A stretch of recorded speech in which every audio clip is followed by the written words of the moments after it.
3 months ago, I was grading chemistry tests in my classroom. Today, I'm hiding in a frozen basement with 4 traumatized students, listening to hostile survivors planning to kill us for our supplies. My name is Donovan Kelleher. I'm a high school teacher, and I've somehow kept these kids alive through 90 days of volcanic winter hell. The Yellowstone eruption ended civilization, but the real monsters aren't the cold or starvation.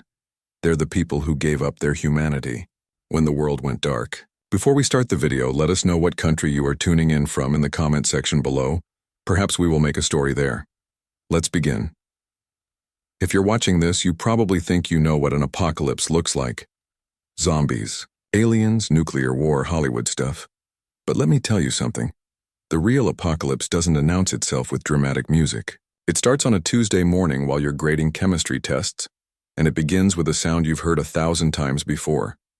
My name is Donovan Kelleher, and 90 days ago, I was just another high school teacher worried about parent conferences and state testing. Now I'm one of the few people left who remembers what normal felt like. September 15th, 2025. That's the date burned into my memory forever. I was sitting in my second-floor classroom at Lincoln High School in Columbus, Ohio, red pen in hand, working my way through a stack of chemistry midterms. The morning sun was streaming through the windows, casting long shadows across the desks where my students had struggled with stoichiometry problems just the day before. I remember thinking how beautiful the autumn leaves looked that year, all gold and crimson against the blue sky. I had no idea I was looking at the last normal morning of my life. Tommy Henderson had finally gotten his balancing equations right. After 3 months of tutoring and countless retakes, he'd managed to ace the stoichiometry section. I was actually smiling as I wrote the grade at the top of his paper. 87%. His best score all semester. I made a mental note to tell him personally during third period. Kids like Tommy, they need to know when they succeed. They need to hear that their hard work matters. The coffee machine in the teacher's lounge had been broken for 2 weeks and everyone was complaining about it. Mrs. Patterson from the science department next door had been particularly vocal about it during our morning meetings. "How are we supposed to function without decent coffee?" she'd joke. Little things like that seemed so important back then. A broken coffee machine was the kind of crisis that dominated our conversations. I was planning wrestling practice for after school. Marcus Williams, one of my best wrestlers, had been struggling with his technique on takedowns. I'd promised him we'd work on it one-on-one after the team practice. Marcus was also in my chemistry class, and he was one of those kids who never gave up, whether it was on the mat or in the lab. He'd fail an experiment, ask questions, and try again until he got it right. That persistence would serve him well in the months to come, though I had no way of knowing it then. The previous week, I'd been teaching my AP chemistry class about volcanic eruptions. We'd covered the chemistry of magma, the gas emissions, the way sulfur compounds could affect atmospheric conditions. I'd even made a joke about Yellowstone being overdue for a big one when Jessica Chen asked about supervolcanoes. She was my star student, brilliant but anxious, always asking the hard questions that made me think. I'd laughed and said something about how Yellowstone erupts every 600,000 years or so, and we were about due. The class had laughed too. Nervous laughter, the kind you get when you're discussing something scary but distant. That joke stopped being funny real quick. At exactly 10:47 in the morning, the PA system crackled to life. Principal Morrison's voice cut through the quiet concentration of my classroom, but there was something different about it. A tremor, a shake that I'd never heard before in all my 12 years at Lincoln High. "Attention students and staff, this is not a drill. We have received an emergency broadcast from the National Weather Service. All students and staff are to remain in their current locations until further notice." I looked up from Tommy's test paper. My students were staring at me with those wide eyes kids get when they sense something's wrong but don't know what. Through the window, I could see what I'd initially mistaken for unusually thick autumn clouds building on the horizon. But these clouds were different. They were moving wrong, rolling across the sky like a massive wall of gray smoke. And they were moving fast. The PA crackled again. This time, Principal Morrison's voice was barely controlled. This is an official emergency. Broadcast. Yellowstone National Park has experienced a catastrophic volcanic eruption. Ash clouds are spreading eastward at approximately 60 miles per hour. All residents within 500 miles of the eruption site are advised to shelter in place immediately. Do not attempt to travel. Repeat, do not attempt to travel. The classroom went dead silent. Jessica Chen, sitting in the front row, had gone pale. She understood the implications before most of the others. Marcus Williams was looking out the window, his wrestler's instincts already assessing the situation. Amy Porter wasn't even my student, but I could see her in the hallway through my open door, clutching her books, looking lost and scared. I stood up slowly, trying to project calm authority even though my heart was racing. All right, everyone, let's stay calm. This is probably just a precautionary measure. But even as I said it, I knew I was lying. The ash cloud on the horizon was massive, and it was moving toward us like a living thing, like it had purpose. Other teachers were running down the hallways now. I could hear doors slamming, voices raised in panic. Mrs. Patterson appeared in my doorway, her face white as chalk. She taught earth science, and she knew exactly what we were looking at. "Donovan," she said quietly, so the students couldn't hear. "If this is what I think it is, we have maybe weeks before the temperature drops become severe, maybe less." The radio in my desk drawer was picking up emergency broadcasts. I turned it on, keeping the volume low so I could hear the official reports. The news was getting worse by the minute. Yellowstone's caldera had erupted with a force that scientists were calling unprecedented. The ash cloud was spreading across the entire Midwest, and early reports suggested it could affect global weather patterns for months or even years. Parents started arriving within the first hour, but not as many as you'd expect.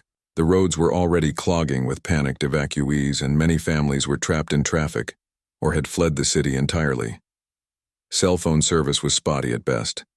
The few parents who did make it to the school were frantic, grabbing their children and rushing back to their cars without explanation.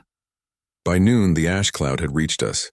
It was like watching nightfall in the middle of the day. The sky turned a sickly gray color, and fine ash began falling like snow. The temperature was dropping noticeably, even though it was still September. The heating system in the school was already working harder than it should have been for the time of year.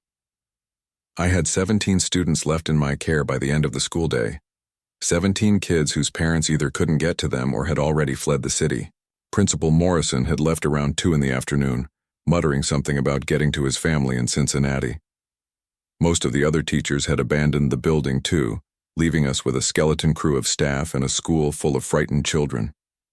I made the decision to stay. I wasn't going to be the adult who abandoned these kids when they needed someone most. Jessica Chen was there, of course, along with Marcus Williams and a handful of others from my chemistry and wrestling programs. Amy Porter had somehow ended up in my group too, even though she wasn't technically my student. Her mother had been trying to reach the school all day, but the phones weren't working. We set up in the cafeteria that first night. I figured it would be warmer there, and we had access to the kitchen and food supplies. I was thinking maybe 1 night, 2 at most, before things got back to normal. I was so naive. I had no idea. We were watching the world end. The cafeteria had decent supplies, canned goods, frozen foods that wouldn't stay frozen much longer, vending machines full of snacks and drinks. I did a quick inventory with Jessica's help. She was good with numbers, methodical.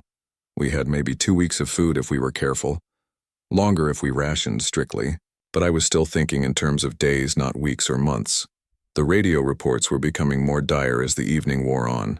Global ash cloud, temperature drops expected across the northern hemisphere. Scientists were using terms like volcanic, winter, and climate disruption.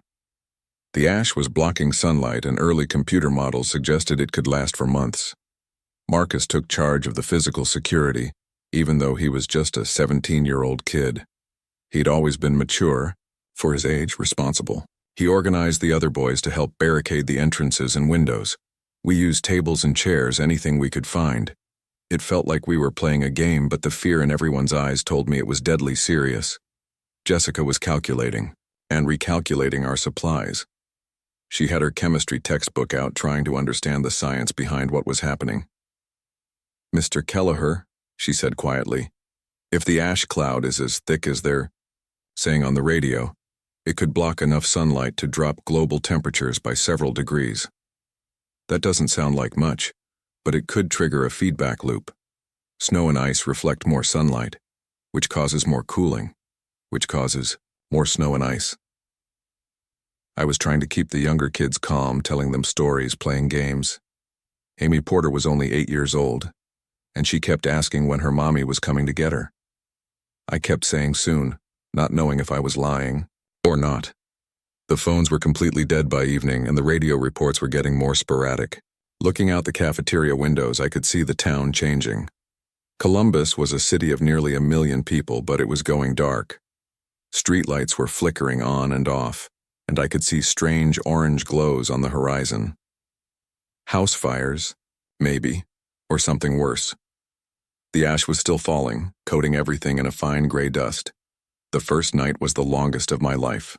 17 scared teenagers sleeping on cafeteria tables and chairs, wrapped in whatever blankets and coats we could find. I stayed awake, listening to the radio and watching the windows. The sounds from outside weren't quite right. No traffic, no normal city noises. Just wind, the sound of ash hitting the windows, and occasionally something that might have been screaming in the distance. I thought we were just waiting out a storm. I had no idea we were watching the world end. The ash kept falling through the night, and by morning, it was already several inches deep on the ground. The temperature had dropped another 10 degrees, and the sky was still that horrible gray color. The sun was just a pale disk behind the ash cloud, barely visible. That first night felt like the longest of my life, but it was nothing compared to what came next. The ash kept falling, and with each day the world outside got a little darker, a little colder, and a lot more dangerous. By the second morning, the silence outside was complete. No traffic, no morning sounds, no birds. Just the constant whisper of ash falling against the windows. We woke up to find the school completely cut off from the outside world. The roads were impassable, buried under ash and abandoned cars. The parking lot looked like a graveyard of vehicles, their shapes barely visible under the gray blanket. Inside the school, the heating system was working overtime, but it was fighting a losing battle against the cold seeping in through every crack and crevice. I tried to create some semblance of normalcy that second morning. I made announcements over the PA system just like always. "Good morning, Lincoln High. Today is Wednesday, September 16th. The temperature outside is 32 degrees and falling. We'll be continuing our shelter-in-place protocols." It felt absurd, but the kids needed routine. They needed something familiar to hold on to. The students were scared, some crying quietly, others trying to act tough. Marcus Williams was helping me organize everyone, his natural leadership qualities coming to the fore. Jessica Chen was constantly running calculations, trying to figure out how long our supplies would last. She was also the first to voice what we were all thinking but afraid to say out loud. "Mr. Kelleher," she said, pulling me aside after breakfast, "I've been listening to the radio reports and doing some math. If the ash cloud is as extensive as they're saying, and if it's blocking this much sunlight, we're looking at a volcanic winter that could last months, maybe longer." She paused, looking out at the gray wasteland beyond the windows. "We have maybe 2 weeks of food if we're really careful. But that's assuming someone comes to help us. What if no one comes?" I didn't have an answer for her. The radio reports were becoming more sporadic, and when they did come through, they were increasingly desperate. Emergency services were overwhelmed. The government was establishing refugee centers in the southern states, but travel was nearly impossible. The ash had grounded all air traffic, and the roads were either blocked or too dangerous to navigate. By the third day, we started hearing sounds from outside that made my blood run cold. Not the normal sounds of a city in crisis, but something else. Voices in the distance, sometimes shouting, sometimes screaming. The occasional sound of breaking glass or doors being forced open. Columbus was a civilized city, full of good people, but desperation was already setting in. I organized the kids into groups for different tasks. Marcus led the security team, keeping watch at the windows and reinforcing our barricades. Jessica headed up the supply management team, carefully rationing our food and water. I tried to maintain some educational activities, partly to keep everyone's minds occupied and partly because I still believed in the power of learning, even in the darkest times. We were using the chemistry lab equipment to test our water supply and understand what was happening to the environment around us. The ash wasn't just volcanic debris. It contained sulfur compounds, heavy metals, and other chemicals that were contaminating everything they touched. Jessica was becoming quite the expert on the subject, and her knowledge would prove invaluable in the days to come. The temperature continued to drop steadily. By the fourth day, it was below freezing, and the ash outside was mixing with snow. Real snow, in mid-September. The heating system was working at maximum capacity, but I could feel cold air seeping in around the windows and doors. The building wasn't designed for this kind of extreme weather. On the fifth day, we had our first real scare. A group of adults tried to get into the school. They weren't parents or anyone we recognized. They were strangers, desperate people looking for shelter and supplies. I could hear them outside, testing the doors and windows, discussing in low voices how to get inside. I gathered the kids in the interior hallway away from the windows. Marcus wanted to confront them, but I told him to wait. These were adults, probably desperate, possibly dangerous. We listened as they moved around the building, trying different entrances. Eventually, they found a window they could break. Tras, sound of shattering glass echoed through the empty hallways. Footsteps, heavy and deliberate, moving through the building. Adult voices, discussing what they were seeing, what might be useful. They were searching room by room, getting closer to the cafeteria where we'd been staying. I made a decision that terrified me. I grabbed a fire extinguisher from the wall and went to confront them. I wasn't a fighter, just a chemistry teacher and wrestling coach, but I had 17 kids depending on me. I found them in the main office, going through cabinets and desks. "This is a school," I said, trying to keep my voice steady. "There are children here. We don't want any trouble." The leader, a big man with wild eyes and clothes covered in ash, looked at me with contempt. "There's no law anymore, teacher. No police, no government, no rules. You better learn that quick." He gestured to his companions. "We're taking what we need, and there's nothing you can do about it." I raised the fire extinguisher, knowing it was a pathetic weapon against 3 grown men. But sometimes the appearance of resistance is enough. Take what you want from the offices, but stay away from the kids. They took some office supplies, a radio, and some snacks from the vending machines. Before they left, the leader turned back to me. "You won't last long out here, teacher. This is just the beginning. When the real cold hits, when people get really hungry, they'll do things you can't imagine. Keep those kids close because there are worse things than us coming." After they left, I realized how much the world had already changed. It had been less than a week since the eruption, and already the social fabric was breaking down. The rule of law, the basic decency that holds civilization together, it was all dissolving as fast as the ash was falling. That night, we heard gunshots in the distance. Not just 1 or 2, but sustained firing that suggested something like a battle was happening somewhere in the city.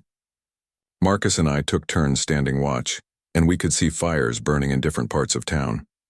Columbus was tearing itself apart, and we were trapped in the middle of it. Sarah Martinez was the first student to want to leave. She was 16, and she was desperate to find her family. They lived on the other side of town, and she hadn't heard from them since the first day. I tried to convince her to stay, but she was determined to go. On the morning of the 6th day, she slipped out while I was dealing with a problem in the kitchen. We found her body 2 days later just outside the school parking lot. She'd made it maybe 200 yards before the cold got her. Or maybe it was something else. She was curled up in the ash, frozen solid, her eyes still open. Marcus and I buried her in the school garden, marking the grave with a piece of broken concrete. The death hit everyone hard, but it hit me hardest of all. I was supposed to keep these kids safe, and I'd already failed. Sarah's death was a brutal reminder that the world outside wasn't just dangerous, it was lethal. The cold, the ash, the desperate people. It was all combining into a perfect storm of death. By the end of the first week, we were down to 14 students. 3 others had left to find family despite my pleas for them to stay. None of them came back. The temperature was now consistently below freezing, and the ash was still falling. The heating system was struggling, and we were burning textbooks and broken furniture to supplement the heat. Jessica was doing increasingly complex calculations about our food supplies, water consumption, and heating fuel. Her conclusions were grim. "Mr. Kelleher, we can't stay here much longer. The building isn't insulated for this kind of cold, and our food supplies are running low faster than expected. The pipes are going to freeze soon, and when they do, we'll lose our water supply." I knew she was right, but I didn't want to admit it. The school had been our sanctuary, our safe haven in a world gone mad. The idea of leaving it, of venturing out into that frozen wasteland, terrified me. But staying was becoming just as dangerous as leaving. The radio reports were becoming increasingly desperate. Emergency broadcasts talking about mass evacuations, refugee camps, and martial law. But the information was fragmented and often contradictory. We were cut off from the world, isolated in our little pocket of warmth and safety that was rapidly becoming less warm and less safe. By the 7th day, we could see our breath inside the building. The pipes in the basement were making ominous creaking sounds as ice formed inside them. We were burning everything we could find for heat, but it wasn't enough. The cold was winning, and we all knew it. The sounds from outside were getting worse too. More gunshots, more fires, more screaming in the distance. Columbus was dying, and we were dying with it. But we weren't dead yet, and I was determined to keep these kids alive for as long as possible. I kept telling them that help was coming, that the government would send rescue teams, that things would get better. But I'd stopped believing my own lies. The world had ended on September 15th, and we were just living in the aftermath, trying to survive one day at a time in a reality that no longer made sense. The first week had been about hope, about waiting for rescue, about believing that normal would return. But by the end of it, I knew we were on our own. The old world was gone, buried under ash and ice, and we were going to have to learn to live in the new one, or die trying. The pipes burst on the 8th day, flooding the basement and making the building completely uninhabitable. That's when I knew our time at Lincoln High School was over. We were going to have to leave our sanctuary and venture out into the frozen wasteland that used to be our hometown. The real test of our survival was just beginning. The water came rushing up from the basement like a dark promise of what was to come. I woke up to the sound of Marcus shouting from the hallway, his voice cutting through the early morning silence. "Mr. Kelleher, the basement is flooding." The pipes had finally given up their fight against the cold, bursting somewhere in the mechanical room and sending freezing water cascading through the lower level of Lincoln High School. I jumped up from my makeshift bed in the cafeteria, my breath visible in the frigid air. The heating system had been failing for days, and now, with the pipes burst, we were looking at a complete system failure. The water was already seeping up through the floor tiles, and I could hear it rushing through the walls. Our sanctuary was dying, and we had maybe hours before the building became completely uninhabitable. Jessica was already up, her analytical mind working through the implications. "The electrical system runs through the basement," she said, her voice steady despite the crisis. "When that water reaches the main panels, we'll lose all power, and without the pumps working, the water will keep rising." She looked around the cafeteria, calculating. "We need to get to higher ground, and we need to do it now." The 14 kids left in my care were waking up to the sound of rushing water and the reality that our safe haven was no longer safe. Amy Porter, the 8-year-old who'd become like a daughter to me, was crying silently. She'd been asking about her mother every day for a week, and I'd been running out of gentle ways to tell her that her mother probably wasn't coming back.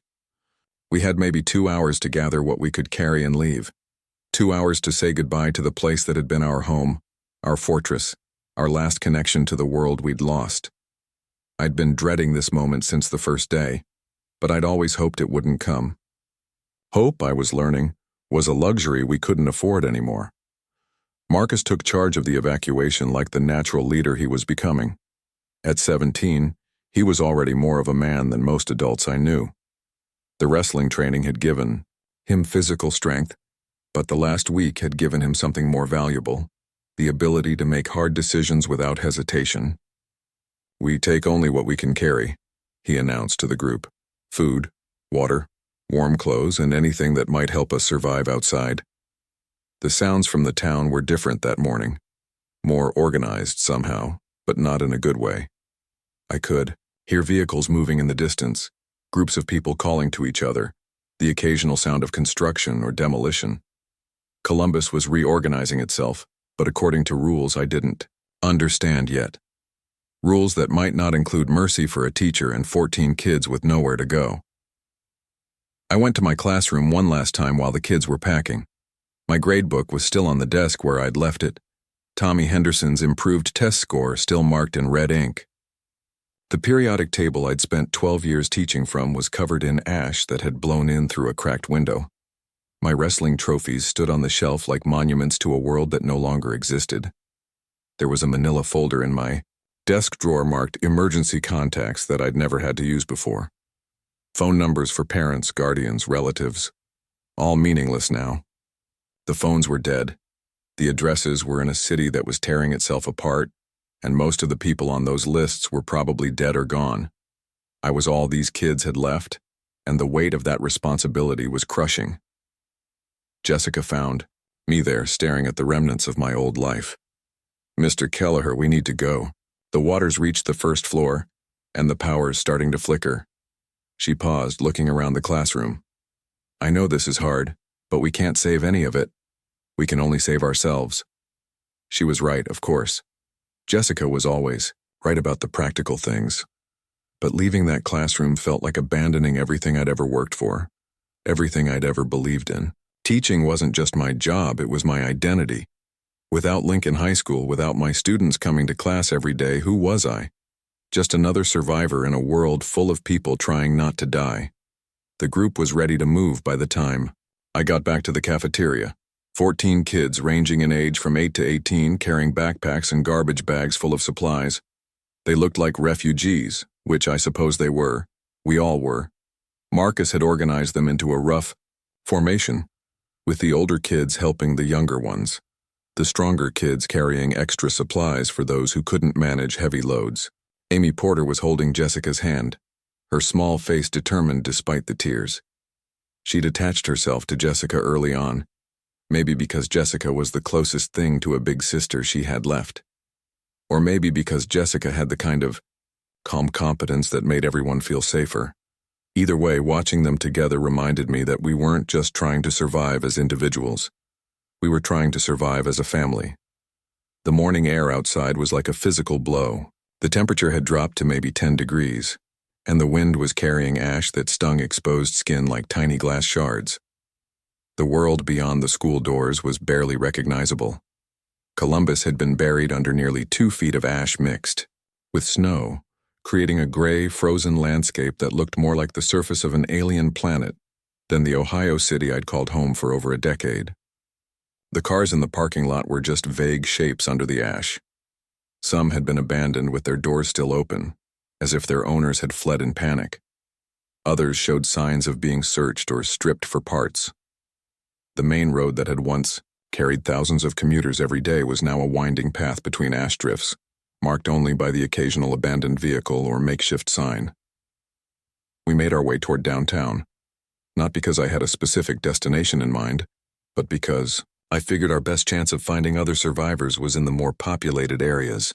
What I found instead was a city in the process of completely reorganizing itself, according to new rules that nobody had bothered to explain to us. The first group we encountered was 3 blocks from the school. 5 adults, all men, all armed, with improvised weapons. They saw us coming from a distance and waited for us to approach, which should have been my first warning that this wasn't going to be a friendly encounter. The leader, a thin man with a scraggly beard and clothes that looked like they hadn't been changed in days, stepped forward as we got closer. Well, he said, looking over our group with calculating eyes.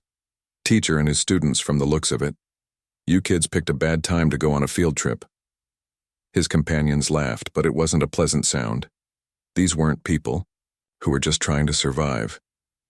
These were people who had decided that the end of the world was an opportunity. I stepped forward, trying to project authority I didn't feel. We're just trying to get to safety. We don't want any trouble.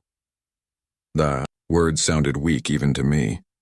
In the old world, being a teacher had carried some automatic respect. In this new world, it just marked me as someone who probably didn't know how to fight.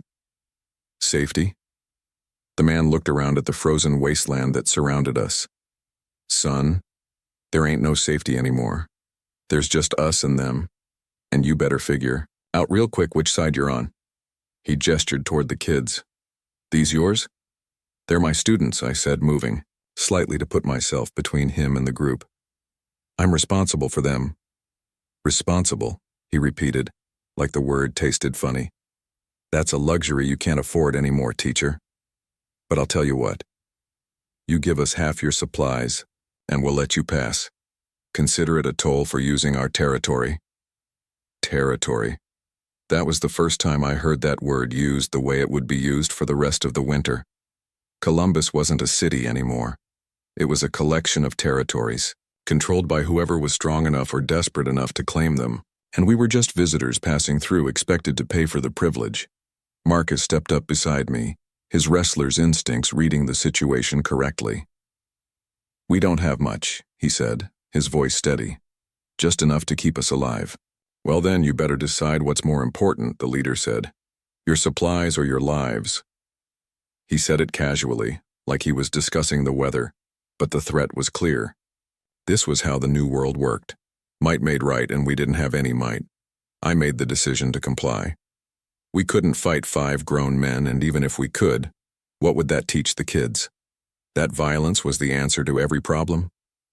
That the strong should prey on the weak? I opened my backpack and started pulling out canned goods, trying to give them enough to satisfy their demands without leaving us completely helpless. The transaction was completed in silence, the adults taking our food with the casual efficiency of people who had done this before. As we prepared to leave, the leader called out to me one more time. Word of advice, teacher. Find yourself a BU group to join up with or find yourself some better weapons. Because this was just the welcome committee, it gets worse from here. We walked away from that encounter with half our supplies gone and a brutal education in the realities of our new world. The kids were shaken, but they were also angry. I could see it in their faces, the way they looked at me with questions I couldn't answer. Why hadn't I fought back? Why had I let those men take our food? Why wasn't I protecting them better? The truth was, I didn't know how to protect them. I was a chemistry teacher and wrestling coach, not a soldier or a survivalist. I knew how to explain molecular bonds and how to teach proper takedown techniques, but I had no idea how to navigate a world where armed men could demand tribute from a group of hungry kids and their teacher. We found temporary shelter in an abandoned gas station about a mile from the school. The building was cold and dirty, but it was defensible and had decent sight lines in all directions. More importantly, it had been cleaned out already, which meant we were less likely to encounter other people fighting over whatever supplies might be left.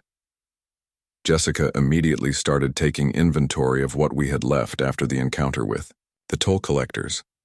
The numbers weren't good. We had maybe a week's worth of food if we rationed carefully, less if we encountered more groups demanding tribute. Water wasn't an immediate problem because we could melt snow, but clean water was another matter entirely. The ash had contaminated everything, and boiling it wasn't enough to remove all the chemical pollutants. Mr. Kelleher, Jessica said quietly, pulling me aside. We can't keep doing this. We can't keep letting people take our supplies every time. We run into them. We'll be dead in a week. She was right, but I didn't know what the alternative was. Fight back? Teach these kids to be killers? Hide from every other human being we encountered? Marcus had been thinking along similar lines. We need to learn to defend ourselves, he said. Not just from the cold and hunger, but from other people. Those guys back there, they weren't even trying to hide what they were doing. They just took our stuff because they knew we wouldn't fight back. Amy Porter was sitting in the corner, wrapped in a blanket that was too big for her, listening to our conversation with wide eyes. She'd been quiet since we left the school, but I could see her processing everything, trying to understand why the adults were acting so scary. How do you explain to an 8-year-old that the world has rules now, and those rules don't include being nice to children? That night, we heard our first real battle. Not just gunshots in the distance, but sustained combat maybe 6 blocks away. Automatic weapons, explosions, screaming. It lasted for almost an hour, and when it was over, we could see smoke rising from that direction. 2 groups fighting over territory, or supplies, or just because that's what people did now when they disagreed about something. The next morning, I made a decision that would haunt me for months. I decided we needed to keep moving, to find other survivors who might be more civilized than the toll collectors.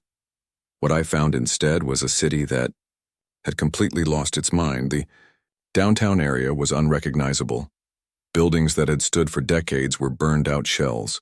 Streets were blocked with barricades made from cars, furniture, and debris. Graffiti marked territories and warned away trespassers. Raiders, keep out was spray-painted across one building. Murphy's crew was carved into a stop sign. No mercy for thieves was written in what looked like blood on the side of a convenience store. We were moving through what had once been the business district when we encountered the second group. This time, it wasn't men demanding tribute. It was a family, or what was left of one. A father, a mother, and 2 children, all armed with kitchen knives and desperate eyes. They were defending the entrance to an office building like it was their castle. "Please," the father said when he saw us. "We don't want any trouble. We're just trying to keep our children safe." His voice was shaking, and I could see that he was just as scared as we were. Maybe more so because he had his own kids to worry about.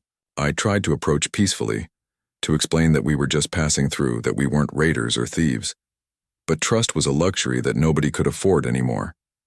Every stranger was a potential threat. Every encounter, a possible ambush.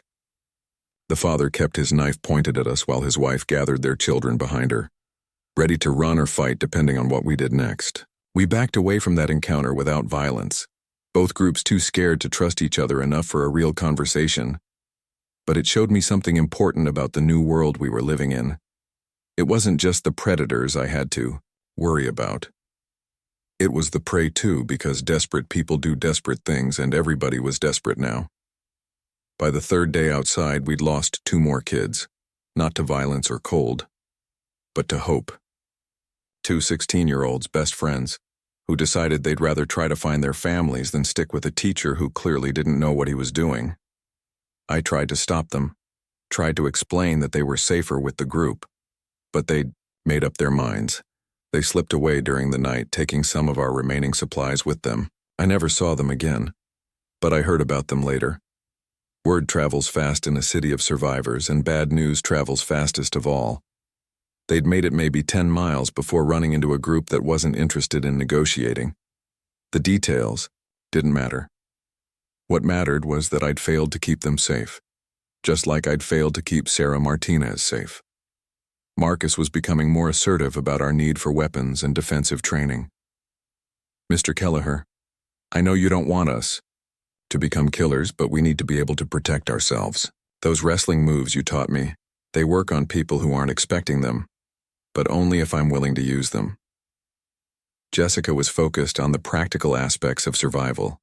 She'd been studying the patterns of ash fall, wind direction, temperature fluctuations. "The ash isn't going to stop falling anytime soon," she told me, "and the temperature is going to keep dropping. We're looking at a volcanic winter that could last months, maybe years. We need to find a permanent shelter, somewhere we can defend and survive long term." Amy Porter had stopped asking about her mother. She'd attached herself to Jessica completely, following her around like a lost puppy. But she was also watching everything, learning the new rules of survival with the adaptability that only children possess. She was becoming harder, more suspicious, of strangers, quicker to hide when we heard voices in the distance. On the 4th day, we found Morrison's hardware store. It was tucked away in a residential district, far enough from the main roads to avoid most of the traffic, but close enough to other buildings to provide some camouflage. The front windows were boarded up, but the back door had been left unlocked. More importantly, it hadn't been completely cleaned out yet. The store was a gold mine of survival supplies: tools, rope, batteries, flashlights, camping gear. The basement was dry and defensible with thick concrete walls and only one entrance.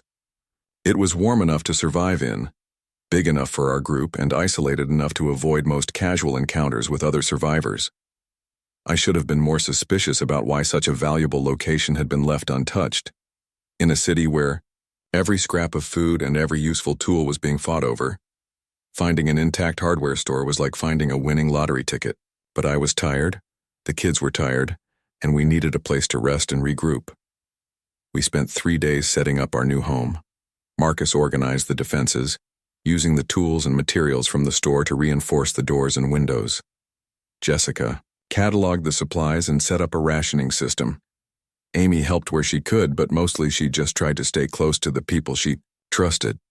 It was during those 3 days that I started to understand the real scope of what had happened to our world. The radio reports, when we could pick them up, were talking about global climate disruption, crop failures, mass migrations of refugees. The Yellowstone eruption hadn't just affected the American Midwest. It had changed weather patterns across the entire planet. But the reports were also becoming less frequent and more contradictory. The emergency broadcast system was breaking down, just like everything else. We were truly on our own now, cut off from any kind of organized help or government support. The United States of America might still exist somewhere, but it wasn't here. Here there were just survivors, and we were all making up the rules as we went along. The hardware store felt like a safe haven, and for a few days it actually was. We established routines, organized our supplies, even continued some basic educational activities. I was still a teacher. These were still my students, and learning was still important. Maybe more important than ever, because knowledge was one of the few things that couldn't be stolen or destroyed. But on the 7th day, we started hearing voices outside. Not the random chatter of people passing by, but organized conversation. People discussing strategy, planning something. Marcus caught fragments of it through the reinforced windows. The teachers group, they were saying. Heard, they have supplies.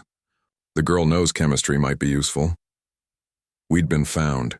After a week of relative safety, our sanctuary was about to be tested.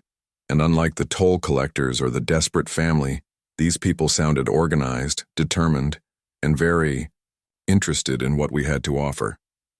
The real test of our survival was about to begin, and I had no idea if we were ready for it. Jessica was already calculating escape routes and defensive positions. Marcus was checking our improvised weapons and planning fields of fire. Amy was staying close to the adults, her young mind processing the change in atmosphere, the tension that had suddenly filled our safe space. The voices outside were getting closer, more detailed in their planning. Tomorrow, they said. They'd come tomorrow when we were least expecting it. But we were expecting it now, and that might be the only advantage we had. The voices outside, Morrison's hardware store, weren't going away. For 3 nights we'd been hearing them, always after dark, always discussing us like we were inventory to be collected. The teachers group, they called us as if we were some kind of commodity. Marcus had been keeping watch through the reinforced windows, catching fragments of their conversations. They knew about our supplies, they knew about Jessica's chemistry, knowledge, and they were planning something for tonight. I'd been awake for 36 hours straight, trying to figure out how to keep 12 kids safe from people who saw them as resources to be acquired. We'd lost 2 more during our week. At the hardware store, not to violence, but to the simple mathematics of survival, 2 15-year-olds who'd decided they'd rather take their chances with relatives in Kentucky than stay with a teacher who was clearly making it up as he went along. I'd let them go, knowing I'd probably never see them again. Because what right? Did I have to keep them prisoner in my failed experiment at creating safety? Jessica had been working on escape routes and defensive positions, her analytical mind treating our survival like a complex chemistry problem that could be solved with the right formula. Mr. Kelleher, she'd told me quietly, we can't fight them directly. We don't have the weapons or the training, but we have advantages they don't know about. We know this building better than they do, and we have chemistry supplies that can level the playing field. Marcus was more direct in his assessment. We need to hurt them before they hurt us, he'd said. his wrestler's mentality adapting to a world where the rules had changed completely. These aren't people we can reason with. They've been watching us for days, planning how to take what we have. That makes them predators, and predators only understand one language. Amy Porter had stopped talking almost entirely. The 8-year-old who'd once chattered constantly about her mother and her toys now communicated mostly through looks and gestures. She stayed close to Jessica, following her around like a shadow, absorbing the lessons of survival that no child should have to learn. But she was learning them because children adapt faster than adults to new realities, even terrible ones. The plan they'd been discussing outside was simple and brutal. Wait until we were asleep, force entry through the back door, subdue any resistance, and take whatever they wanted. They'd been debating whether to kill the adults or keep us alive as workers. The casual way they discussed our lives made it clear that mercy wasn't part of their worldview. In their minds, we were already dead. They were just deciding how to make use of us first. I'd spent the last day teaching the kids how to make basic chemical weapons from the hardware store supplies. Bleach and ammonia could create chlorine gas in confined spaces. Drain cleaner and aluminum foil could make crude incendiary devices. Pool chemicals and fertilizer could create smoke screens or worse. It went against every instinct I had as a teacher. But keeping these children alive had become more important than keeping them innocent. Jessica had taken to the impromptu chemistry lessons with the same intensity she'd once applied to her AP coursework. She understood the science behind every reaction, could calculate concentrations and predict outcomes with frightening accuracy. "Mr. Kelleher," she'd said after our last lesson, "you know there's no going back from this, right? Once we start using these methods, we become the kind of people who use chemical weapons against other human beings." She was right, of course. Jessica was always right about the moral implications of our choices. But morality was a luxury we couldn't afford anymore. The people outside weren't planning to engage us in philosophical debate about the ethics of survival. They were planning to take what we had and dispose of us if we got in their way. Sometimes becoming a monster is the only way to protect the people you love from bigger monsters. The attack came at 3 in the morning, just like Marcus had predicted. They thought we'd be asleep, vulnerable, easy targets. Instead, they found a group of terrified but prepared survivors who'd spent days planning for exactly this scenario. The first sign was the sound of tools working on the back door, trying to defeat the barricades Marcus had constructed. I gathered the kids in the basement while Marcus and Jessica took positions near the improvised chemical weapons we'd prepared. Amy Porter was wrapped in a blanket in the corner, her eyes wide but determined. She'd seen too much in the past month to be completely terrified anymore. Fear was just another survival tool now, something to be managed and controlled rather than something that controlled you. The back door gave way with a splintering crash that echoed through the building. Heavy footsteps, at least 4 people moving through the store with the confidence of people who thought they held all the advantages. They were wrong about that, but they wouldn't realize it until it was too late. "Teacher," one of them called, out, his voice echoing in the empty store. "We know you're in here. Make this easy on yourself and come out. We just want to talk." The lie was so obvious it would have been funny under different circumstances. People who just want to talk don't break down doors at 3 in the morning. Marcus was positioned near the stairs to the basement, ready to trigger the first chemical reaction if they tried to come down. Jessica was at the far end of the store, prepared to create a diversion that would give us time to escape through the window we'd prepared. I was with the kids trying to project calm leadership while my heart hammered against my ribs. "We've got supplies," the voice continued. "Food, medicine, warm clothes. All we want is the girl who knows chemistry. Trade her for enough supplies to last you through the winter. Fair deal, right?" Jessica looked at me with those brilliant, analytical eyes that had helped us survive for a month. I could see her calculating, trying to figure out if sacrificing herself would give the rest of us a better chance. But I'd already made that decision for her. We weren't trading anybody. We weren't negotiating with people who broke into our home and demanded one of my students like she was property. The footsteps were getting closer to the basement stairs. I gave Marcus the signal and he triggered the first reaction. Chlorine gas, not enough to kill, but more than enough to make breathing difficult and vision impossible. The effect was immediate and dramatic. Shouting, coughing, the sound of people stumbling into furniture and displays. "Gas," one of them yelled. "They've got gas down there." The footsteps retreated quickly, but I knew it was only a temporary reprieve. These people had come prepared for resistance, and a little chemical warfare wasn't going to scare them off permanently. Jessica triggered the second reaction from her position, creating a thick cloud of smoke that filled the entire store. Through the chaos, I could hear them regrouping, discussing new tactics. They'd underestimated us once, but they wouldn't make that mistake again. We'd bought ourselves maybe 10 minutes before they figured out how to counter our defenses.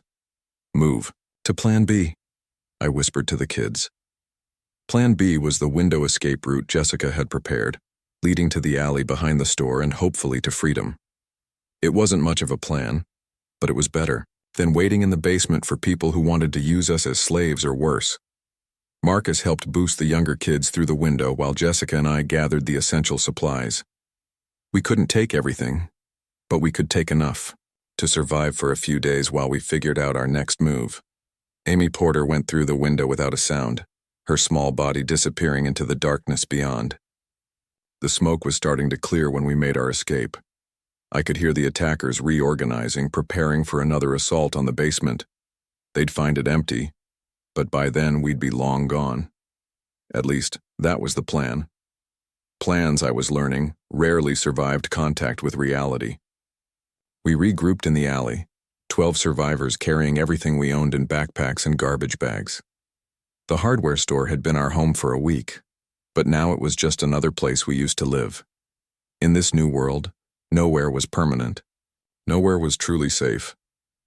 You survived by moving, by staying ahead of the people who wanted to take what you had. "Where do we go now?" one of the kids asked. It was a fair question, and I didn't have a good answer. Columbus was full of territorial groups, all of them dangerous, all of them interested in acquiring useful resources like food, supplies, or people with specialized knowledge. We were refugees in our own city, and refugees don't get to choose their destinations. Jessica had been studying the patterns of survivor movements, trying to map the territories and find safe corridors between them. "There are rumors," she said quietly, "about settlements forming outside the city, places where people are trying to rebuild some kind of civilization, but they're at least 50 miles away, and we'd have to cross a lot of dangerous territory to get there."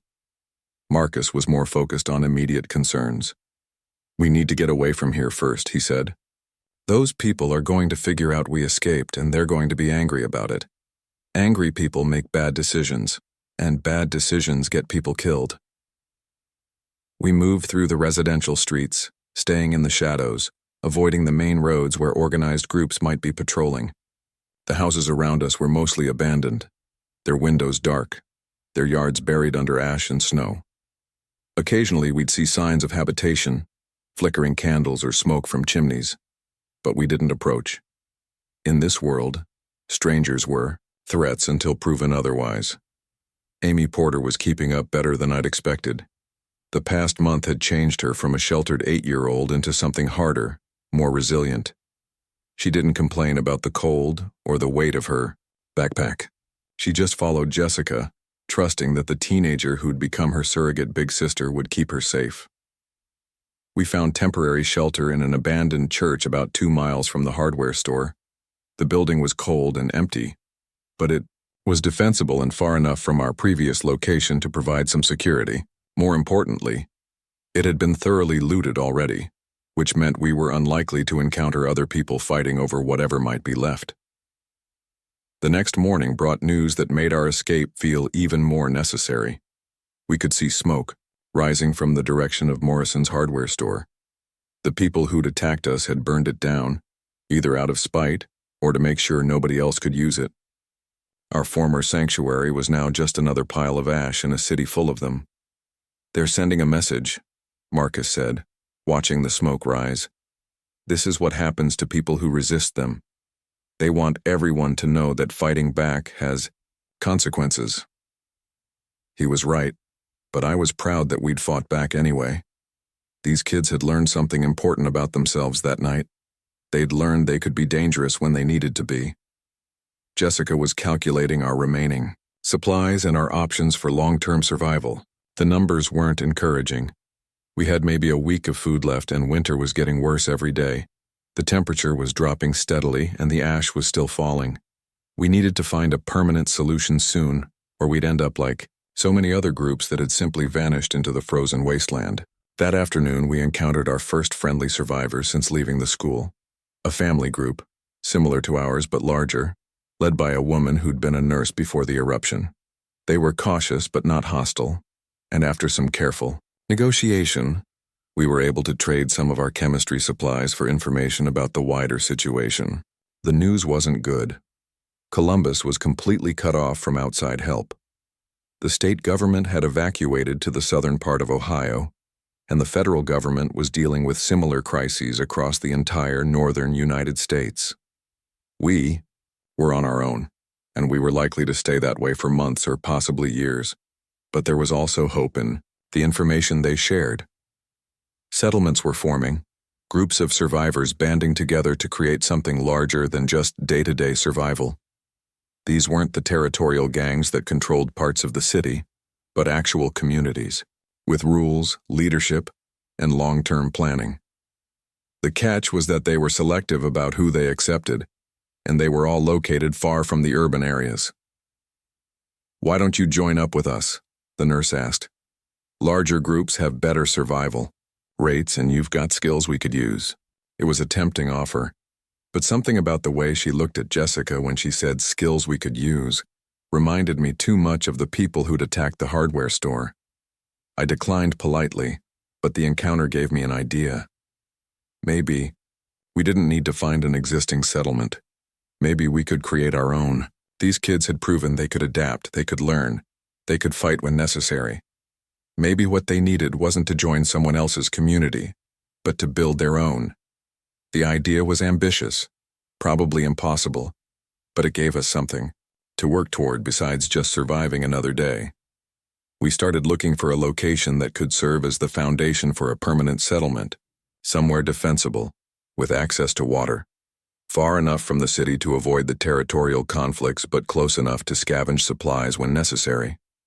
Over the next 2 weeks, we explored dozens of potential sites, abandoned farms, isolated warehouses, even a small industrial complex that had been evacuated early in the crisis. Each location had advantages and disadvantages, but none of them felt right. We were looking for more than just shelter. We were looking for a place we could call home. Amy Porter surprised me during this period. The quiet, traumatized child began speaking up more often, offering suggestions and observations that showed she was thinking about our situation with remarkable clarity. "Mr. Kelleher," she said one evening as we camped in yet another abandoned building, "are we going to have school again someday?" The question hit me harder than I'd expected. In all my planning for survival, I'd forgotten about the fundamental reason I'd become a teacher in the first place. These kids needed education, not just survival skills, but real learning. Knowledge, culture, hope for a future that was about more than just not dying. "Yes," I told her, and for the first time in weeks, I meant it completely. "We're going to have school again. Maybe not the same kind of school, but we're going to keep learning. We're going to remember what it means to be human, even in a world that seems to have forgotten." Jessica overheard the conversation and gave me a look that mixed skepticism with hope. She'd been focusing so intently on the practical aspects of survival that she'd almost forgotten there might be something beyond just staying alive. "You really think we can do that?" she asked. "Build something better than what we've seen so far?" "I think we have to try," I said. "Because if we don't, then the people who attacked the hardware store were right. We're just resources to be acquired and used. But if we can build something better, if we can create a place where people matter more than what they can provide, then maybe we can save more than just our lives. Maybe we can save our humanity too." Marcus was nodding as I spoke. The wrestler, who'd become our protector, was also thinking about the future, about what kind of world we wanted to create. "We'll need more people," he said. "Not just any people, but the right kind. People who want to build instead of just take."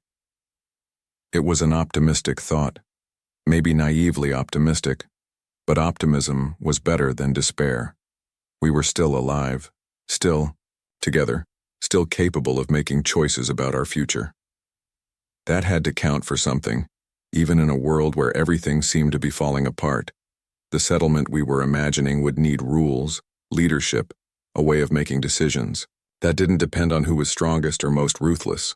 It would need to be a place where an 8-year-old girl could ask about school and get an answer that meant something. A place where knowledge was valued, where people could disagree without killing each other, where survival meant more than just breathing. Finding that place, building that community would be the real test of everything we'd learned during our first month in this new world. We'd survived the initial chaos, learned to defend ourselves, and discovered that we could be dangerous when we needed to be. Now we had to learn something much harder.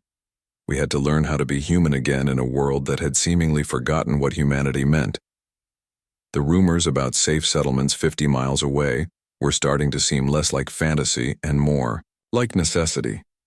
Not because we wanted to join someone else's vision, but because we needed to see what was possible. We needed to understand what worked, what didn't, and what kind of future we wanted to build for ourselves and for Amy Porter's question about school. 2 weeks after escaping Morrison's hardware store, we were living like nomads in a city that had become a patchwork of warring territories.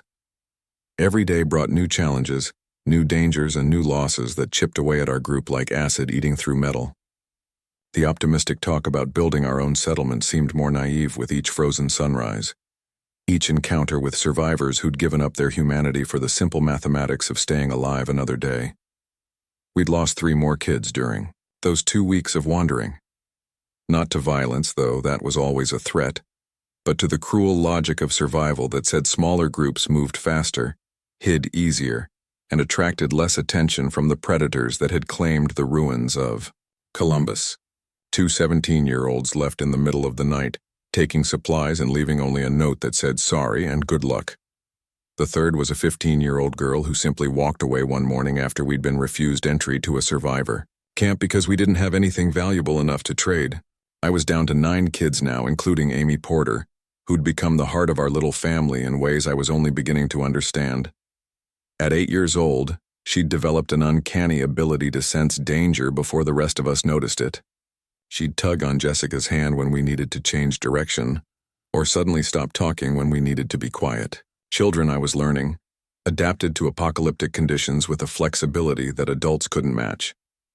Jessica Chen had evolved from a brilliant but anxious student into something approaching a survival expert. Her chemistry knowledge had saved us multiple times, but more importantly, she'd developed an intuitive understanding of human behavior under stress. She could read a group of strangers from 50 yards away and tell me whether they were desperate enough to be dangerous or organized enough to be territorial. Her assessments were almost always correct. Marcus Williams was no longer the helpful student-athlete I'd once coached in wrestling.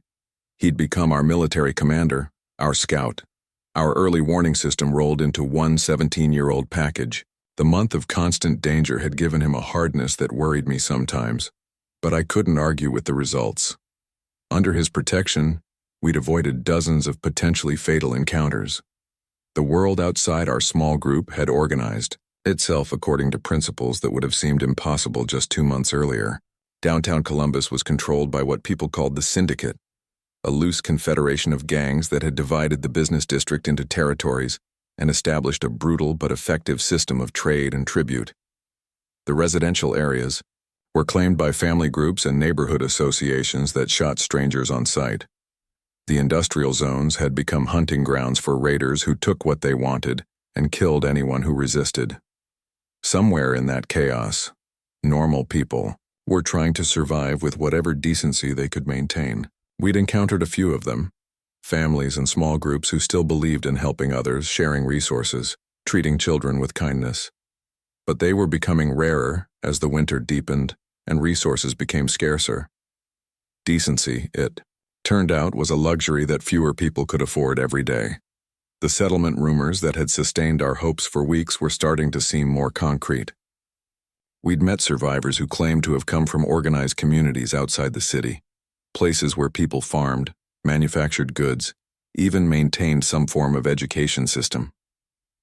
But every one of these settlements was selective about membership, and everyone required proof that potential residents could contribute something valuable.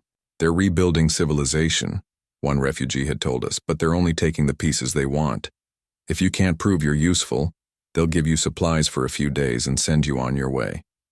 It was a harsh system, but it was also logical. Limited resources meant limited charity, and communities that accepted everyone were communities that didn't survive long. Our first real test of whether we could qualify for settlement membership came when we encountered a trading post that had been established in an abandoned truck stop. The place was run by a former military officer who'd organized about 30 survivors into something that resembled a functioning community. They had guards, work assignments, even a basic school for the children. The post commander, a weathered woman named Captain Martinez, interviewed me for over an hour before deciding whether to let us stay even temporarily. She wanted to know about our skills, our supplies, our plans for the future.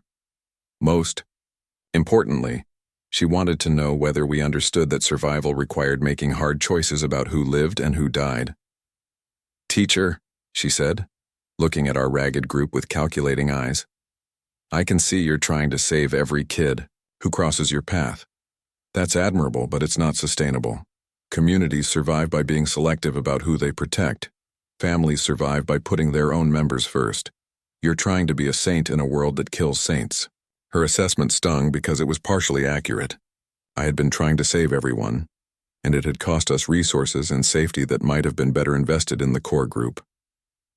But I wasn't ready to accept that humanity meant abandoning the principle that children deserved protection regardless of their usefulness. "These kids have proven they can contribute," I told her.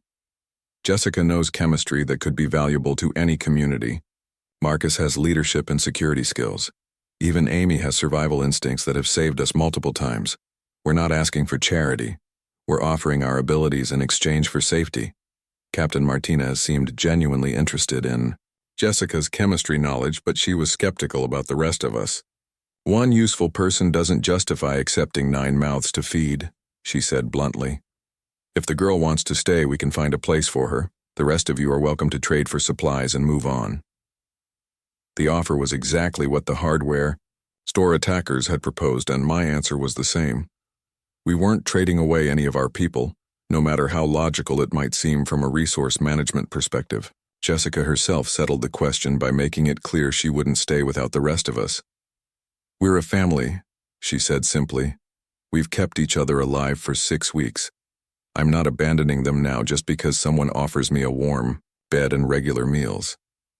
Captain Martinez respected that answer, even if she disagreed with it.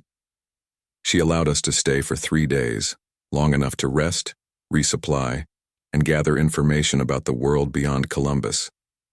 What we learned wasn't encouraging. The entire Midwest was in chaos, with millions of refugees moving south and government authority collapsed in most areas. The settlements that were surviving were the ones that had adopted harsh policies about membership and resource allocation. But we also learned something hopeful. There were communities that had found ways to balance survival with humanity, places where people still believed in education, in caring for the weak, in building something better than just organized brutality. These communities were rare, and they were usually located in areas that were difficult to reach and harder to attack. One of these places was called Haven, a settlement built around an abandoned college campus about 60 miles southeast of Columbus. According to the stories we heard, Haven had been founded by faculty members who'd stayed behind when the college evacuated, and they'd maintained many of the educational and cultural functions that other communities had abandoned. More importantly, they actively recruited teachers, scholars, and anyone with knowledge that could help preserve civilization. "They're idealists," Captain Martinez told me when I asked about Haven. "They think they can rebuild the old world instead of adapting to the new one. But they've survived this long, so maybe idealism isn't as useless as I thought." The journey to Haven would require crossing territory controlled by at least 3 different groups, including a section that was apparently claimed by organized raiders who specialized in capturing and enslaving travelers. It was dangerous, probably more dangerous than anything we'd attempted so far, but it was also our best chance of finding a place where Amy Porter could ask about school and get an answer that meant something. Marcus was reluctant to attempt such a risky journey with our current group composition. "Mr. Kelleher, we've got 9 people, including an 8-year-old and several kids who've never been in a real fight. If we run into serious trouble, we're not going to be able to fight our way out or run fast enough to escape." Jessica was more optimistic about our chances, but she was also realistic about the preparations we'd need to make. "We can't go in blind," she said. "We need maps. We need to understand the territories we'll be crossing, and we need backup plans for when things go wrong. Because they will go wrong." We spent our 3 days at the trading post, gathering intelligence and preparing for the journey. Captain Martinez was helpful, providing maps and information about the groups that controlled the route to Haven. She also gave us something more valuable than supplies: realistic expectations about what we were likely to encounter. "The raiders between here and Haven aren't just desperate survivors," she warned. "They're organized, well-armed, and they've been successful enough to attract followers. They control the main roads, and they've got scouts watching for groups like yours. If they catch you, the best you can hope for is that they'll just take your supplies and let you go." The alternative routes were longer and more dangerous in different ways. We could go around the raider territory, but that would take us through areas where other groups were fighting for control. We could try to sneak through using backroads and wilderness areas, but that would expose us to the cold and weather for much longer periods. After extensive discussion with the kids, we decided to take the sneaking approach. It was slower and more uncomfortable, but it gave us the best chance of avoiding human predators while managing the environmental dangers through careful planning and preparation. Jessica calculated our supply needs, Marcus planned our route and security measures, and I focused on keeping everyone mentally prepared for what promised to be the most difficult challenge we'd faced yet. Amy Porter surprised me again during the planning phase. She'd been listening to all our discussions, absorbing information with the focused attention that children bring to things that affect their survival. "Mr. Kelleher," she said one evening, "what if Haven doesn't want us either? What if we make this whole dangerous trip and they say no?" It was a fair question, and one I'd been avoiding thinking about too directly. We were putting everything on one possibility, gambling our lives on rumors and secondhand information about a place that might not exist, or might not welcome a teacher with a group of kids. But the alternative was to keep wandering, keep losing. People keep watching our humanity erode under the pressure of constant survival. "Then we'll figure out something else," I told her. "But right now, Haven is our best option for finding a place where you can have school again, where we can build something better than what we've seen so far." The night before we left the trading post, Captain Martinez pulled me aside for a final conversation. "Teacher," she said, "I think you're making a mistake. These settlements that promise to maintain the old ways, they're usually not as stable as they seem. When resources get scarce, when they're threatened by external forces, they fall apart faster than communities that have already adapted to harsh realities." She was probably right, but I'd already committed to trying. These kids deserved a chance to be more than just survivors. They deserved a chance to be students again, to learn things that weren't related to staying alive, to imagine futures that included more than just finding enough food to see another sunrise. "Maybe we'll fail," I admitted. "Maybe Haven isn't what we hope it is. But if we don't try, if we just accept that survival is the only goal worth pursuing, then we've already lost everything that made our old lives worth living." We left the trading post on a gray morning that promised more snow before evening. 9 survivors carrying everything we owned, heading into unknown territory in pursuit of a place that might not exist. It was either the most hopeful thing we'd done since leaving Lincoln High School, or it was an elaborate form of suicide. The first day of travel went better than expected. We stayed off the main roads, following a route that Marcus had planned, using topographic maps and local knowledge from the trading post. The weather was cold but manageable, and we encountered no other people besides distant figures who were too far away to be either help or threat. But on the second day, everything changed. We were moving through what had once been suburban farmland, now buried under ash and snow. when Amy Porter suddenly stopped walking and grabbed Jessica's hand.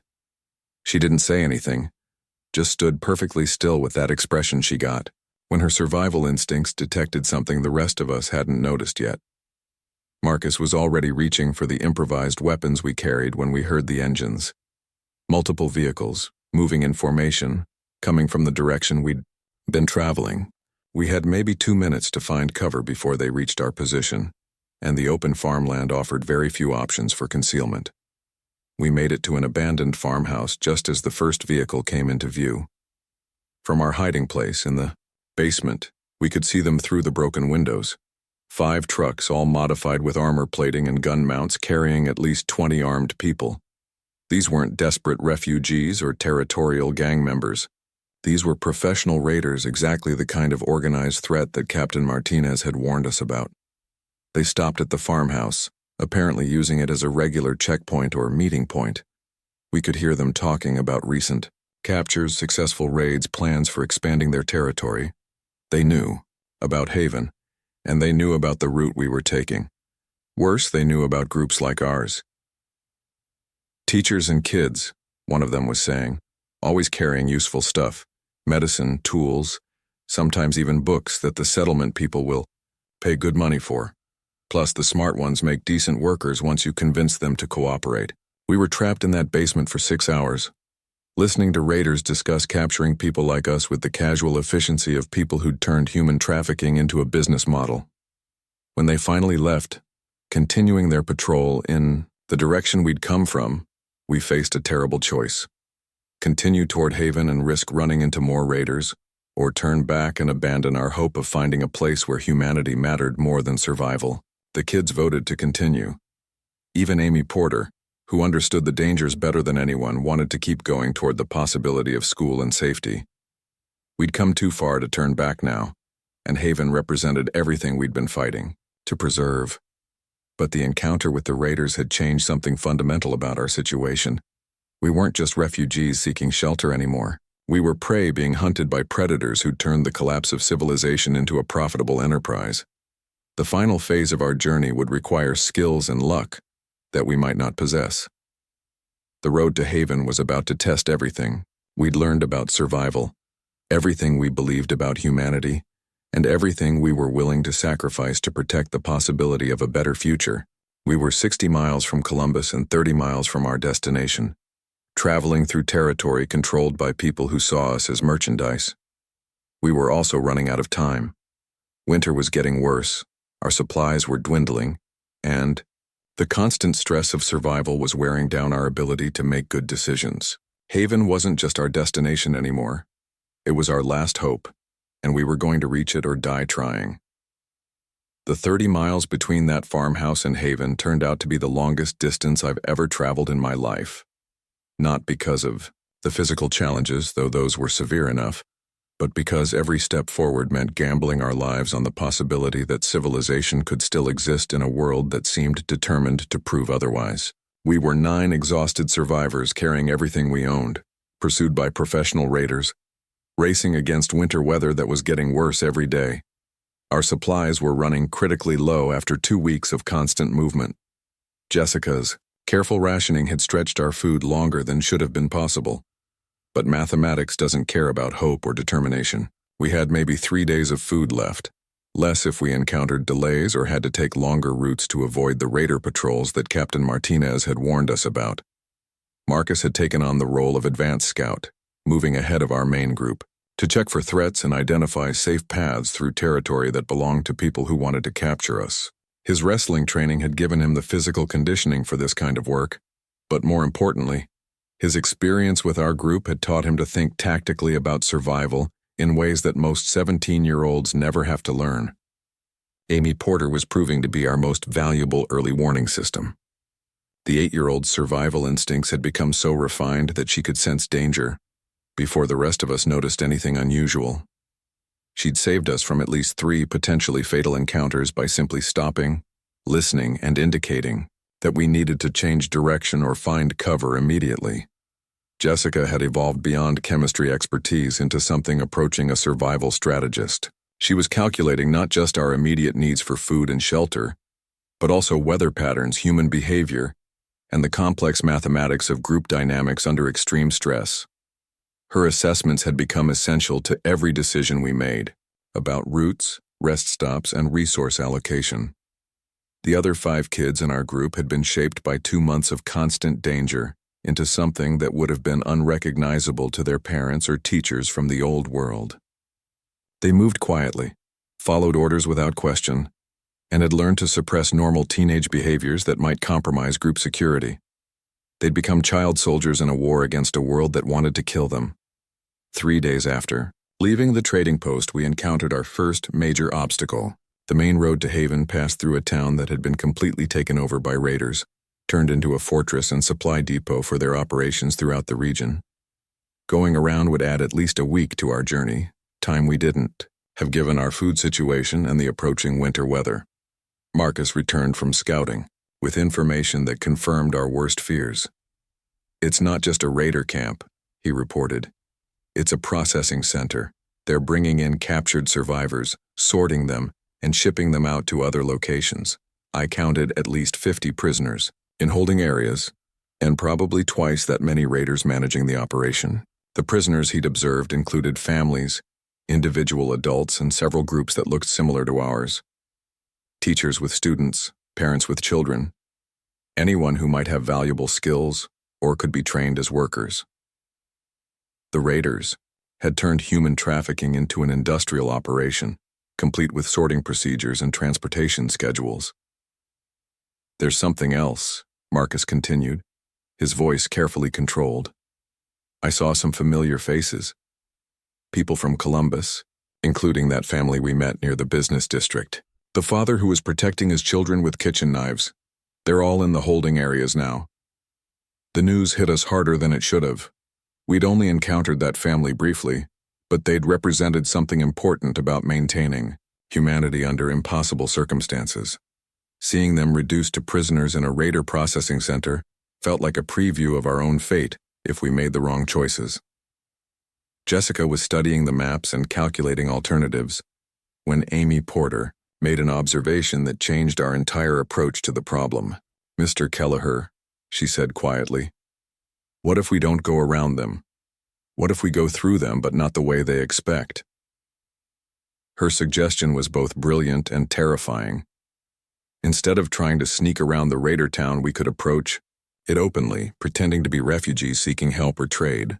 The raiders wouldn't expect a group to voluntarily walk into their processing center, which might give us the element of surprise we'd need to create chaos and escape during the confusion.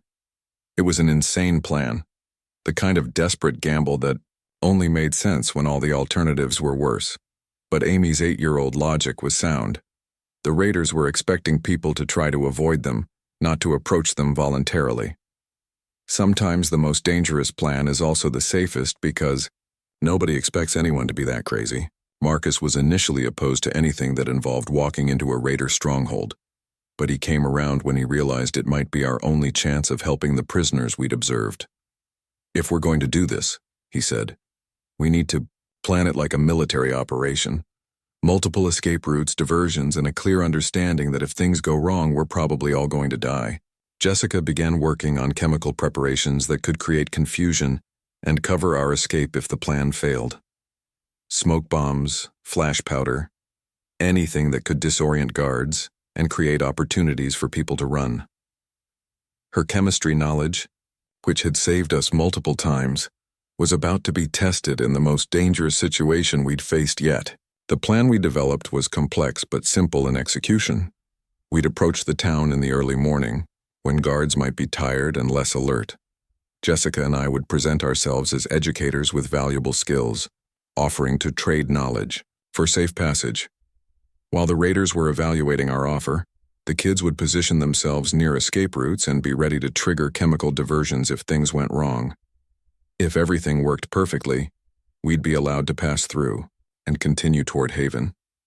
If things went moderately wrong, we'd have enough chaos and confusion to escape with our lives. If things went completely wrong, at least we'd die fighting instead of being processed like livestock. Amy Porter volunteered for the most dangerous part of the plan. Her small size and apparent helplessness made her the perfect person to get close to guard positions without raising suspicion. She'd carry the chemical devices Jessica was preparing, ready to trigger them on signal. Asking an 8-year-old to be our primary saboteur felt wrong on every level, but she was also the person most likely to succeed. We spent our last night of freedom in an abandoned gas station, going over the plan repeatedly and trying to prepare mentally for what was likely to be a suicide mission. The kids were scared but determined, understanding that this was our only, realistic chance of reaching haven alive. Jessica was calm and analytical, treating our infiltration like a complex chemistry experiment. Marcus was focused and ready, his competitive instincts channeling nervous energy into useful preparation. I was terrified, but I was also proud. These kids had survived 2 months of constant danger by adapting, learning, and supporting each other. Now they were volunteering for a mission that could save not just themselves, but dozens of other prisoners. They'd become the kind of people who risk everything to help strangers, which meant they'd maintained their humanity despite living in a world that punished such qualities. The Raider town looked exactly like what it was, a place where human decency had been abandoned in favor of efficient brutality. Watchtowers, barbed wire, holding areas that looked more like animal pens than facilities for human beings. The Raiders themselves moved with the casual confidence of people who'd never encountered serious resistance to their operations. Our approach was noted long before we reached the main gate. Guards were watching us through binoculars, probably trying to determine whether we represented a threat and an opportunity or both. I kept my hands visible and my posture non-threatening, projecting the image of a desperate educator hoping to trade knowledge for safety. The initial contact went better than expected. The guard commander was interested in our offer to trade educational services for passage, particularly Jessica's chemistry expertise. Raiders, it turned out, were very interested in anyone who could help them manufacture better weapons, drugs, or other useful chemicals. They weren't interested in education for its own sake, but they understood the practical value of specialized knowledge. "Teacher," the commander said, looking over our group with calculating eyes, "we can always use people with useful skills. The girl who knows chemistry, she could be very valuable to our operations. The rest of you will have to evaluate on a case-by-case basis." It was the same offer we'd been getting everywhere. Trade Jessica for safe passage. Abandon the principle that families stick together. And like every other time, the answer was no. We weren't splitting up our group, no matter how logical it might seem from a resource management perspective. That's when things started going wrong. The commander's interest in negotiating disappeared when he realized we weren't going to cooperate with his preferred terms. Guards started moving into positions that would prevent our escape, and I could see other raiders being signaled to join the conversation. Amy Porter was in position near the main guard post, waiting for my signal to trigger the first chemical diversion. Jessica was ready with her own devices, positioned to create maximum confusion when the chaos started. Marcus was calculating distances and escape routes, ready to get the younger kids moving toward safety. The signal came when the commander decided that negotiation was over and involuntary conscription was beginning. "Secure them," he told his guards. "Process them like the others. The girl goes to the chemistry unit, the teacher goes to education detail, and the rest get standard work assignments." I gave Amy the hand signal we'd practiced, and she triggered Jessica's flash powder device near the guard post. The explosion wasn't large, but it was bright and loud enough to temporarily blind and disorient everyone in the immediate area. That gave us maybe 30 seconds to start running before the raiders figured out what was happening. Jessica triggered her smoke devices as we reached the perimeter fence, creating a thick cloud that concealed our movements and made it difficult for guards to target us. Marcus had already cut through the fence in 3 places during our approach, giving us multiple escape routes depending on how the situation developed. But we weren't just escaping. Amy Porter, following the part of the plan that we'd never actually discussed in detail, had used her access to the guard post to unlock several of the prisoner holding areas. Families and individuals who'd been waiting for processing were suddenly free and running in every direction, adding to the chaos and making it impossible for the raiders to focus on recapturing any specific group. The escape turned into a general breakout, with dozens of prisoners taking advantage of the confusion. to flee in all directions. The raiders were suddenly dealing with a mass escape instead of one small group, which gave everyone a better chance of making it to safety. Some of the freed prisoners had local knowledge that helped them disappear into terrain they knew better than their captors. We regrouped at a predetermined location 5 miles from the raider town, amazed to discover that everyone from our group had made it out alive. Even more amazingly, we'd been joined by 8 other escapees, including the family Marcus had recognized from Columbus.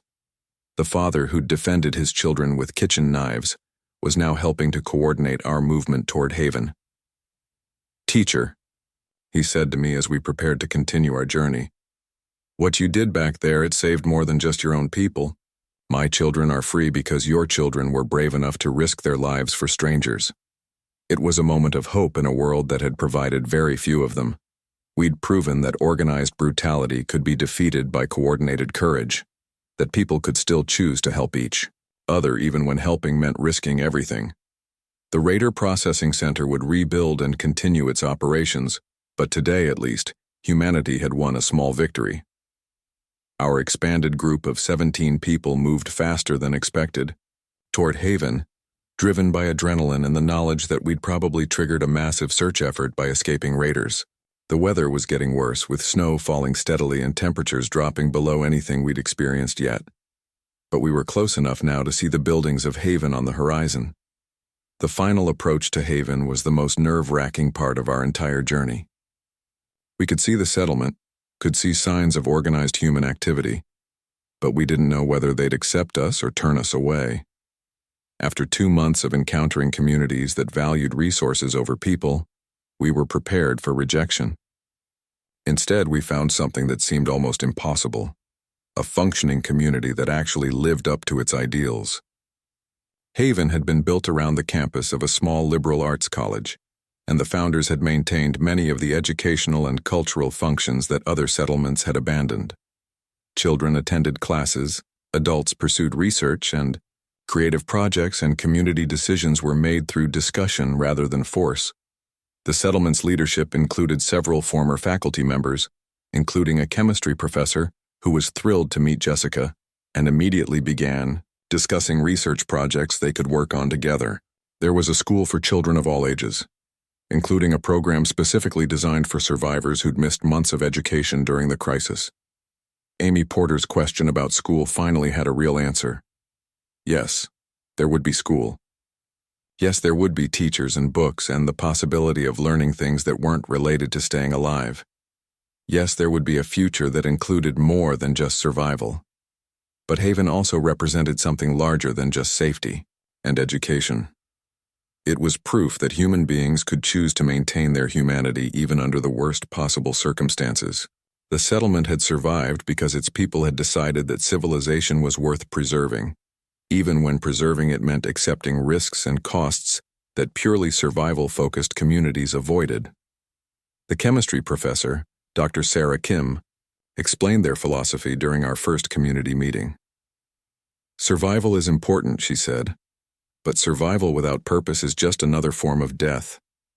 We're not just trying to stay alive. We're trying to stay human, to maintain the knowledge and values that make life worth living." Haven wasn't perfect. They faced the same resource challenges, security threats, and difficult decisions that every other community struggled with. But they'd found ways to balance survival needs with human values, to maintain education and culture while also defending themselves against external threats.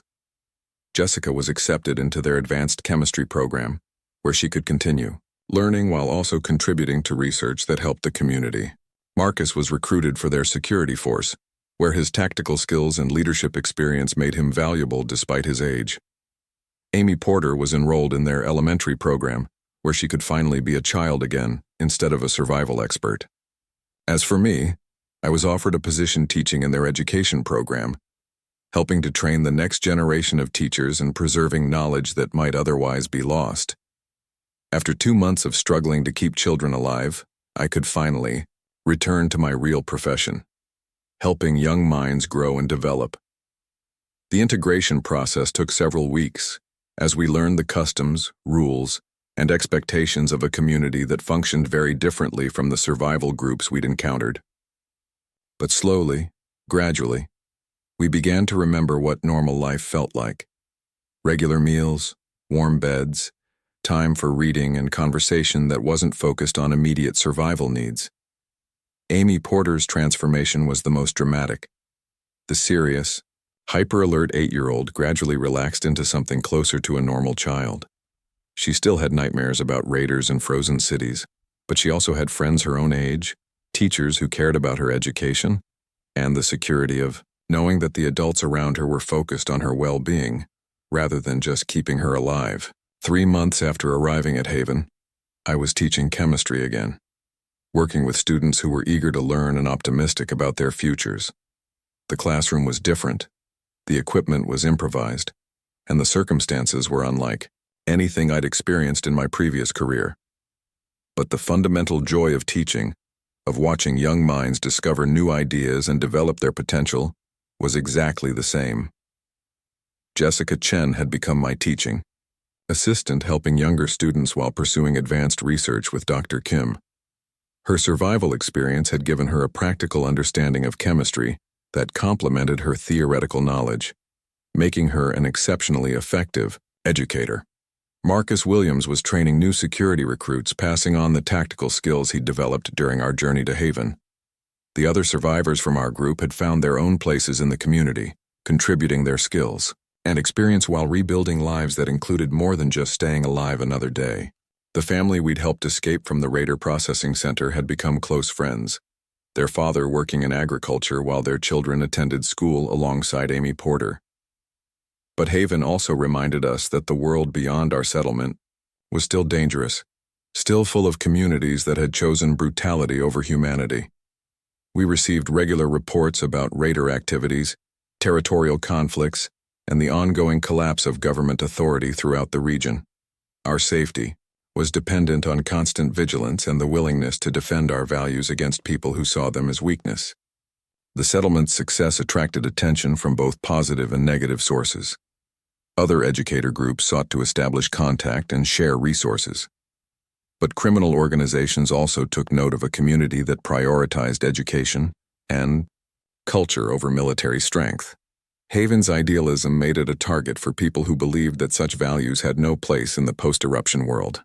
Winter was ending as I recorded this account, 3 months after our arrival at Haven and nearly 6 months after the Yellowstone eruption that destroyed our previous world. The ash was still falling, but less frequently. The temperature was beginning to rise slightly, though it was still far below normal for the season. There were signs that the volcanic winter might eventually end, though recovery would take years or decades. Amy Porter had started asking different questions during our evening conversations. Instead of, "When will Mommy come home?" or "Are we safe here?" she was asking about her future education, about career possibilities, about whether she might become a teacher herself someday. The child who had learned to detect human predators was becoming a student again, planning for a future that included more than just survival. Jessica Chen was designing curriculum for a new chemistry program that would train the next generation of scientists and technicians. Her experience with improvised chemical weapons and survival chemistry had shown her the importance of practical applications, but she was also passionate about pure research and theoretical knowledge. She represented the best of what Haven was trying to achieve, the integration of survival skills with intellectual curiosity. Marcus Williams was developing a training program that would teach other communities how to defend themselves without abandoning their humanitarian values. His plan was to travel between settlements, sharing tactical knowledge while also spreading Haven's philosophy of maintaining civilization rather than simply adapting to barbarism. The settlement was planning expansion, both physical growth and the establishment of satellite communities that could extend their model to other regions. Dr. Kim and the other founders believed that Haven's success proved that human decency wasn't just compatible with survival, but essential to it. Communities that maintained education, culture, and humanitarian values were more resilient and stable than those based purely on force and resource extraction. As I finish this account, I'm sitting in my classroom, preparing lessons for tomorrow's chemistry students. Through the window, I can see Amy Porter playing with other children in the settlement's common area, finally able to be 8 years old instead of a miniature survival expert. Jessica is in the laboratory working on a research project that could improve water purification for the entire community. Marcus is training new security volunteers, teaching them to protect without becoming predators. 90 days ago, I thought my job was teaching chemistry. Now I know my real job was teaching these kids how to stay human when the world tries to make you into something else. The Ice Age took our civilization, but it didn't take our humanity. And as long as we remember that, we'll survive whatever comes next. The ash is still falling outside, and the world beyond Haven is still dangerous. But inside this settlement, children are learning to read. Adults are pursuing knowledge for its own sake, and people are planning for futures that include more than just not dying. We've proven that civilization can survive the end of the world, as long as enough people are willing to fight for it. That's the real lesson of these 90 days. Survival isn't just about staying alive. It's about preserving what makes life worth living, even when everything else falls apart. And sometimes, if you're very lucky and very determined, you find that the most important thing you can teach is hope.